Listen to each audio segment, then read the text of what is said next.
ఇప్పుడు వడపప్పు చేసుకుందాము. నానపెట్టుకున్న పెసరపప్పు ఒక కప్పు వేసేసుకుందాం. అలాగే క్యారెట్ తురుము వేసేసుకుందాం ఒక కప్పు, కొబ్బరి తురుము హాఫ్ కప్పు,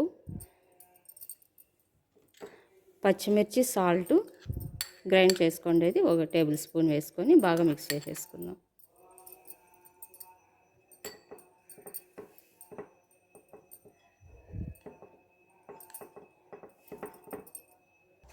అంతండి, ఎంతో ఈజీగా వడపప్పు రెడీ అయిపోయింది. ఇప్పుడు శ్రీరామనవమి కోసం రాములకు నైవేద్యం పెట్టేసి తర్వాత మనం తీసుకుందాం. దేవుడికి నైవేద్యంగా పానకము, పెసరపప్పు, వడపప్పు పెట్టేసుకుందాం.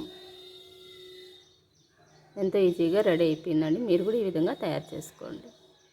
అందరికీ శ్రీరామనవమి శుభాకాంక్షలు.